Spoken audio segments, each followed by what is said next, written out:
Drugs తీసుకునే వ్యక్తి యొక్క ప్రవర్తన ఎలా ఉంటుంది, ఒక ఇంటర్నెట్ అడిక్ట్ అయినటువంటి ప్రవర్తన ఎలా ఉంటుంది అనేది, అంటే చెప్పారు కదా, ఫ్రీ ఫ్రంటల్ కార్టెక్స్ పైన ఇంపాక్ట్ అవుతుంది.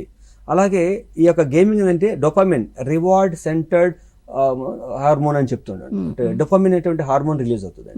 ఆ డోపామిన్ హార్మోన్ వల్ల ఏమవుతుందంటే నీకు రివార్డ్ వస్తుంది, హ్యాపీ, ఎస్ అంటే ఒక స్టేజ్కి వస్తాను నేను విన్ అనేటువంటి ఒక సాటిస్ఫాక్షన్ వస్తుంది. ఇప్పుడు ఏదో గ్రౌండ్లో క్రికెట్ మ్యాచ్లో ఒక 6 కొడితే ఎలాగ బ్యాట్స్మెన్కి ఎంత సంతోషం వస్తుందో, లేదా ఒక గేమ్ విన్ అయినప్పుడు ఆ యొక్క టీంకి ఎంత సంతోషం వస్తుందో, ది బెస్ట్. మీరు చూడండి మా ప్రవర్తన ఎలా ఉంటుంది, చాలా ఎగ్జైటెడ్ గాను, అన్ప్రెడిక్టబుల్ గాను. కొందరు డాన్స్ చేస్తారు, కొందరు గెంతులు వేస్తారు, కొందరు పైకి ఎగురుతారు, కొందరు ట్రోఫీ తీసుకొని అలాగ గ్రౌండ్ అంతా చేస్తారు. ఏంటిది, దే జస్ట్ అంటే అక్కడ ఏంటంటే తనకున్నటువంటి సంతోషం అనేటువంటి రివార్డ్ డోపామిన్ చాలా ఎక్కువ రిలీజ్ అవుతాయి. రిలీజ్ అయినప్పుడు దే ఎంజాయ్స్ ఫర్ ఇట్.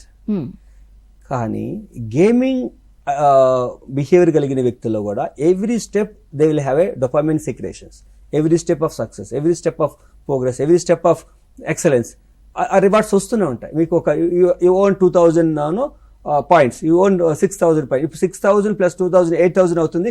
ఇప్పుడు ఈ స్టెప్ అంటే ఏమవుతుంది, every reward will become a more dopamine secretions.